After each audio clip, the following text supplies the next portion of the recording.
اعوذ باللہ من الشیطان الرجیم بسم اللہ الرحمن الرحیم وقل للمؤمنات يغضضن من أبصارهن ويحفظن فروجهن ولا يبدين زينتهن إلا ما ظهر منها وليضربن بخمرهن على جيوبهن ولا يبدين زينتهن إلا لبعولتهن أو آبائهن أو آباء بعولتهن أو أبنائهن أو أبناء بعولتهن أو إخوانهن أو بني إخوانهن أو بني أخواتهن أو نسائهن.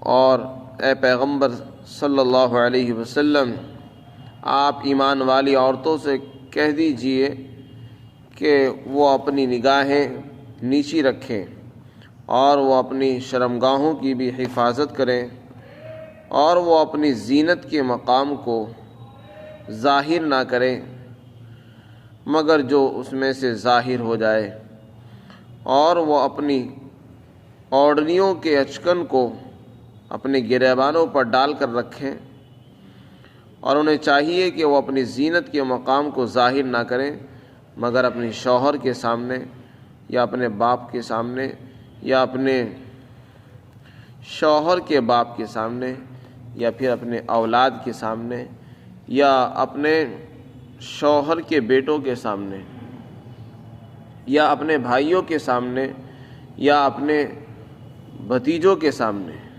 یا اپنے بھانجوں کے سامنے یا اپنی عورتوں کے سامنے. اس آیت شریفہ میں اللہ رب العزت نے ایمان والی عورتوں کو دو چیزوں کا حکم ارشاد فرمایا. جیسا کہ اس سے پہلی آیت شریفہ میں اللہ تعالیٰ نے حکم دیا کہ ایمان والو اپنی نگاہوں کو نیچا رکھو اور اپنی شرمگاہوں کی حفاظت کرو، وہی حکم مسلمان عورتوں کو بھی دیا گیا. حالانکہ یہ حکم اس آیت میں بھی شامل تھا، جب مردوں کو حکم دے دیا تو اس میں عورتیں بھی داخل ہو جاتی ہیں، لیکن قرآن کریم نے اس پر اکتفا نہیں کیا. اللہ نے علیحدہ طور پر عورتوں کو دوسرا حکم ارشاد فرمایا کہ نہیں، عورتیں بھی اپنی نگاہیں نیچے رکھیں.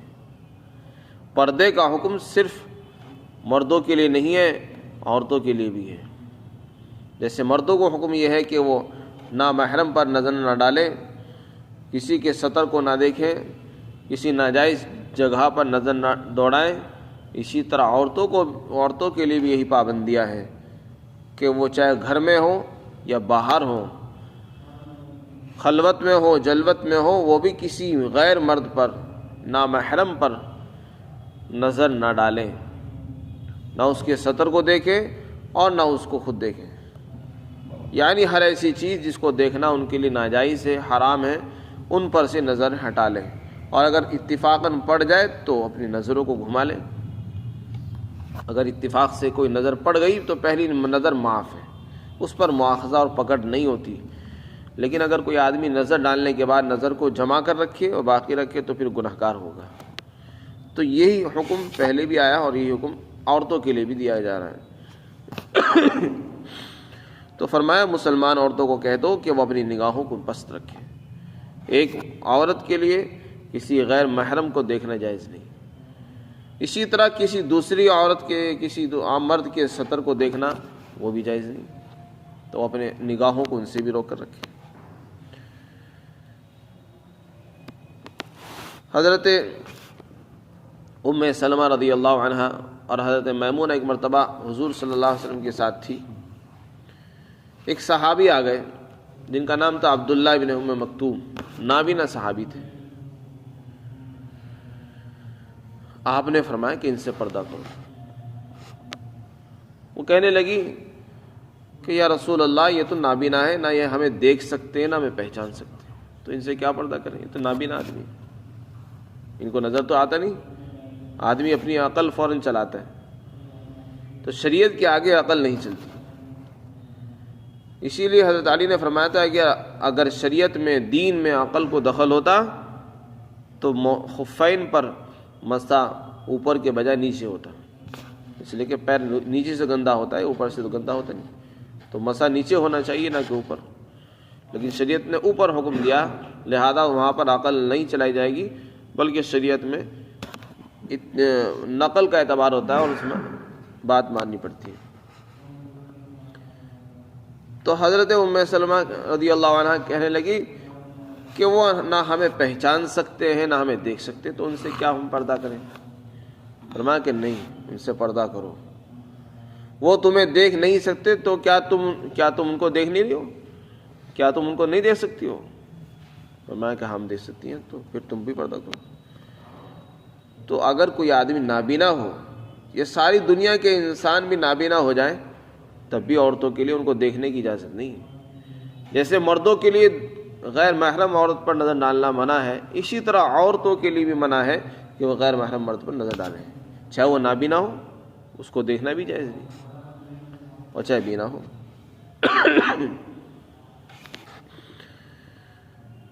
فرمایا وقل، اور ایمان والی عورتوں سے کہہ دو کہ اپنی نگاہوں کو پست رکھیں، وَيَحْفَظْنَ فُرُوجَهُنَّ، اور اپنی شرمگاہوں کی بھی حفاظت کریں۔ نظر اور شرمگاہ دونوں کو ایک ساتھ ذکر کر کے اشارہ فرما دیا کہ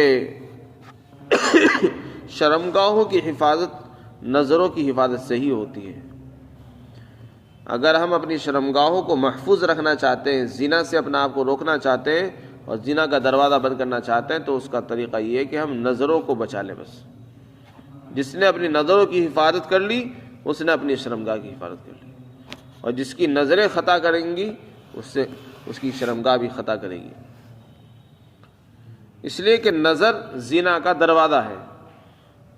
جب آدمی نظر پر کنٹرول نہیں کر سکے گا تو پھر وہ نظر اس کو آگے تک لے جائے گی، اس لیے شریعت نے نظر پر پابندی لگائی۔ جب نظر پر انسان کنٹرول کر لے گا، اس کو قابو میں کر لے گا، تو پھر زنا سے بچنا اس کے لیے آسان ہو جائے گا۔ پھر آگے ایک دوسرا حکم ارشاد فرمایا زینت کے متعلق۔ زینت کہتے ہیں سجاوٹ کو۔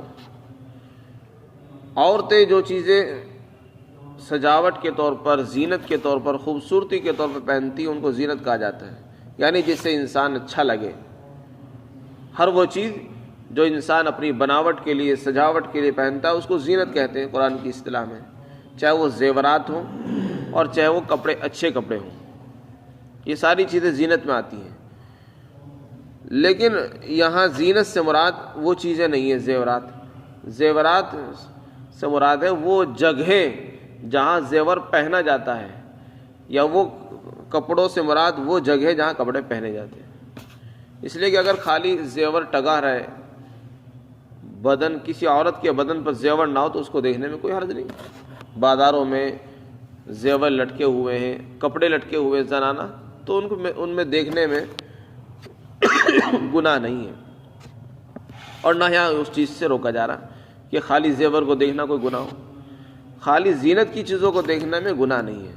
یہاں زینت سے مراد ہے محل زینت، زینت کے مقامات، زینت کی جگہ، جن جن حصوں پر زینت اختیار کی جاتی ہے اور زینت اختیار کرتی ہیں عورتیں، ان حصوں کو دیکھنا منع ہے۔ فرمایا عورتوں کو حکم دیا جا رہا ہے کہ وہ اپنی زینت کے مقامات کو چھپا کر رکھیں، یعنی انسان بدن کے اوپر جو چیزیں زینت کے طور پر اختیار کرتا ہے، چاہے وہ کپڑے ہوں یا زیورات ہوں، ان کو چھپا کر رکھنے کا حکم ہے عورتوں، ان کو دکھانے کا حکم نہیں ہے، چھپانے کا حکم ہے۔ اور آج کی عورتیں سمجھتی ہیں کہ نہیں، جب تک ہم دکھائیں گے نہیں تو معلوم کیسے ہوگا لوگوں کو کہ ہم نے کیا پہنا ہے۔ اللہ فرماتے ہیں کہ تم نے جو چیز اپنے اوپر زینت کے طور پر اختیار کر رکھی ہے، وہ تم صرف اپنے شوہر کو دکھا سکتی ہو۔ کچھ مخصوص چیزیں ہیں، مخصوص انسان ہیں، انہی کے سامنے ان کا اظہار ہو سکتا ہے، ہر ایک کو وہ نہیں دکھائی جا سکتی۔ اپنی زینت کے کپڑے، اپنے زیورات اور اپنی خوشنمائی، یہ ہر ایک مرد کے سامنے ظاہر کرنے کی چیزیں نہیں ہوتی کہ اس کو کھلے بازار دکھاتی پھریں۔ فرمایا اپنی زینت کی چیزوں کو چھپا کر رکھو، الا ما ظہر منھا، ہاں اس میں سے جو کھل جائے اس میں کوئی گناہ نہیں ہوگا۔ یعنی جو چیزیں چھپانے کا حکم ہے، زینت کی چیزیں، اگر اس میں سے کوئی چیز خود بخود نظر آ جائے تو پھر کوئی پکڑ نہیں۔ اب الا ما ظہر کا کیا مطلب ہے؟ اس میں تفسیریں مختلف ہیں۔ حضرت عبداللہ بن مسعود رضی اللہ عنہ نے اس کی تفسیر میں فرمایا ما ظہر منہا سے مراد ہے عورت کے اوپر کے کپڑے، ایک تو اندر کے زیورات اس نے پہن رکھے، اندر کے کپڑے ہیں، اور ایک ان کو چھپانے کے لیے اس نے برقع یا چادر وغیرہ اوڑھی ہے۔ تو عورت ان کو تو چھپانے کی مکلف ہے، ان کو چھپا بھی رہی ہے۔ جب وہ باہر نکلے گی برقعے میں چادر اوڑھ کر تو اس چادر کو تو نہیں چھپا سکتی نا، اس لیے فرمایا کہ اگر وہ زیورات کے اوپر جو چادر اوڑھ رکھی ہے، برقع پہن رکھا ہے، اگر وہ ظاہر ہو جاتی ہے تو اس میں ان کی پکڑ نہیں ہوگی، نہ وہ مواخذہ ہوگا نہ گناہ ہوگا۔ اور حضرت ابن عباس رضی اللہ عنہ جو مفسر قرآن ہے وہ فرماتے ہیں الا ما ظہر من سے مراد ہے ہتھیلیاں اور اس کا چہرہ۔ اور یہ فرمایا کہ اگر زینت کی جو چیزیں ظاہر کرنے کا چھپانے کا حکم ہے ان میں سے چہرہ اور اسی طرح ہتھیلیاں اگر یہ ظاہر ہو جائیں تو ان کے دکھانے میں کوئی حرج نہیں ہے، لیکن اس سے کوئی یہ غلط مطلب نہ نکالے کہ اس کا پردہ نہیں ہے۔ دو چیزیں الگ الگ ہیں، ایک ہے سطر اور ایک ہے پردہ۔ عورت کا پورا بدن سطر ہے سوائے اس کے ہاتھوں کی ہتھیلیوں کے اور اس کے قدمین کے اور اس کے چہرے کے، یہ سطر میں داخل نہیں ہے۔ لیکن محل زینت، مقام زینت وہ چہرہ ہی ہوتا ہے۔ سب سے زیادہ زینت کی چیز اگر کوئی چیز ہوتی ہے تو وہ اس کا حسن وہ چہرے میں ہی نظر آتا ہے، کہیں اور نظر نہیں آتا۔ تو پردے میں اس کا چہرہ داخل ہے، لیکن شریعت نے یہاں پر جو گنجائش دی ہے وہ بوقت ضرورت اور مجبوری کے اندر دی ہے۔ حضرت ابن عباس رضی اللہ عنہ کی تفسیر کا مطلب یہ ہے کہ ویسے تو یہ پردہ ہے، لیکن اگر ضرورت کے مقامات پر چہرہ کھولنے کی ضرورت پیش آئے تو وہ چہرہ کھول سکتی ہے۔ اسی طرح ہاتھوں نقل و حرکت میں آنے جانے میں اگر ہاتھ کھل جائیں تو اس میں ان کو گناہ نہیں ہوگا۔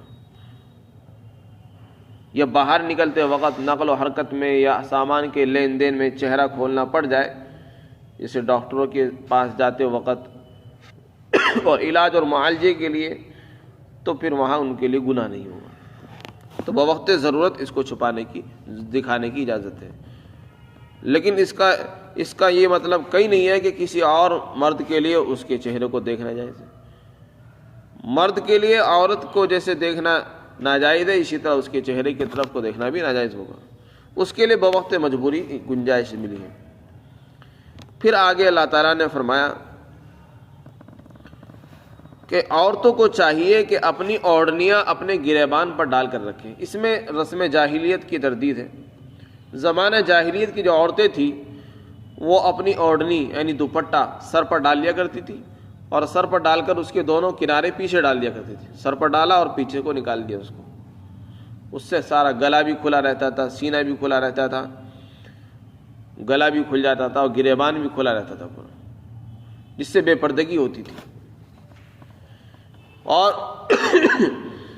شریعت کا مقصد تھا اس رسم جاہلیت کو ختم کرنا، اس لیے حکم یہ دیا کہ مسلمان عورتیں جب دوپٹہ اوڑھیں سر پر تو پھر اس کی اچکن کو الٹ دیں، الٹ پلٹ کر لیں، یعنی اس کو لپیٹ لیں، تاکہ اس سے گلا بھی چھپ جائے، گریبان بھی اور سینہ بھی اس کا چھپا رہے۔ تو جیوب کہتے ہیں اصل گریبان کو، اور سینہ بھی چونکہ گریبان ہی کا حصہ ہوتا ہے، گریبان سینہ ایک ہی چیز ہوتی ہے، اس لیے یہاں پر اس سے سینہ اور گریبان اور اسی طرح گلا، ان چیزوں کو چھپانے کا حکم ہے کہ عورتوں کو چاہیے کہ اس حصے کو چھپا کر رکھیں۔ وَلْيَضْرِبْنَ بِخُمُرِهِنَّ، اور عورتوں کو چاہیے، مسلمان عورتوں کو، کہ وہ اپنی اوڑھنیاں اپنے گریبان پر ڈال کر رکھیں۔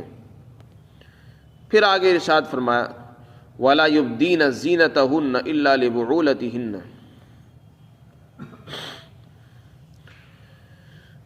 عورتوں کے لیے اپنی زینت کی جگہوں کو چھپانے کا حکم ہے، ان کو ظاہر نہیں کر سکتی،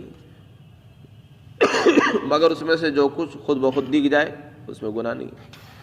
اب ان لوگوں کا استثناء فرماتے ہیں جن کے سامنے وہ اپنی زینت کے مقامات کو دکھا سکتی ہے۔ ایک تو اس کا شوہر ہے، شوہر کے سامنے وہ اپنا ستر بھی دکھا سکتی ہے اور اسی طرح اپنا چہرہ اور ہتھیلیاں بھی دکھا سکتی ہے، لیکن شوہر کے علاوہ اور جو دوسرے یہاں محرم رشتہ داروں کا ذکر ہے ان کے سامنے وہ ستر کا حصہ نہیں کھول سکتی۔ فرمایا عورت اپنے زینت کے مقامات کو ظاہر نہیں کرے گی مگر اپنے شوہروں کے سامنے۔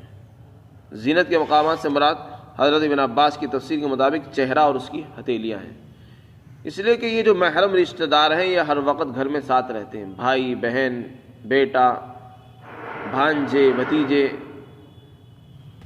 اور خادم، نوکر، تو ان کے سامنے چہرہ کھولنے کی اجازت ہے، اس لیے کہ اگر ان سے بھی چہرہ کا پردہ کیا جائے گا تو اس میں بڑی تکلف ہوگا اور دشواری سامنے آئے گی، اس لیے فرمایا کہ ان کے سامنے چہرہ کھولنے کی اجازت ہے۔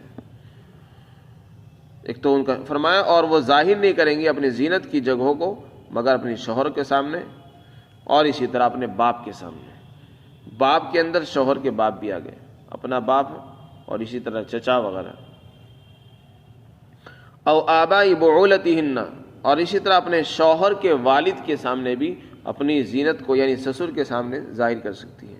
آبائی بعولت سے مراد ہے سسر، یعنی اس کے سامنے بھی اگر چہرہ کھولنے کی ضرورت پیش آئے تو کھول سکتی ہے، لیکن ان تمام کے اندر یہ قید ضروری ہونی چاہیے کہ جہاں فتنے کا اندیشہ ہو پھر وہاں عورت کو چاہیے کہ وہ اپنے چہرے کو بھی چھپا کر رکھے۔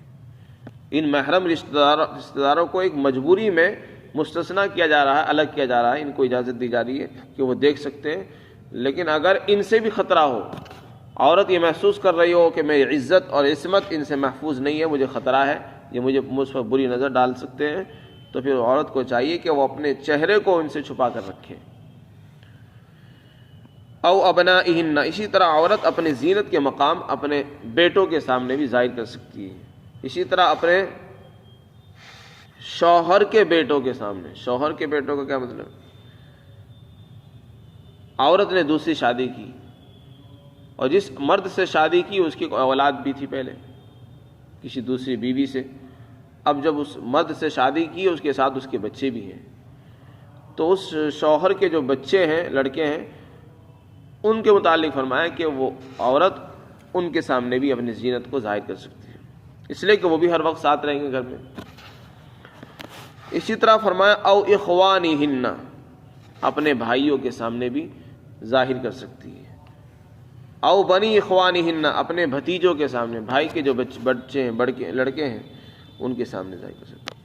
او بنی اخواتہن، اسی طرح اپنی بھانجیوں کے سامنے، بھانجوں کے سامنے بھی ظاہر کر سکتی ہیں۔ اور بنی اخواتہن، اپنی بہن کے جو لڑکے ہیں ان کے سامنے بھی ظاہر کر سکتی ہیں اپنی زینت کے مقامات کو۔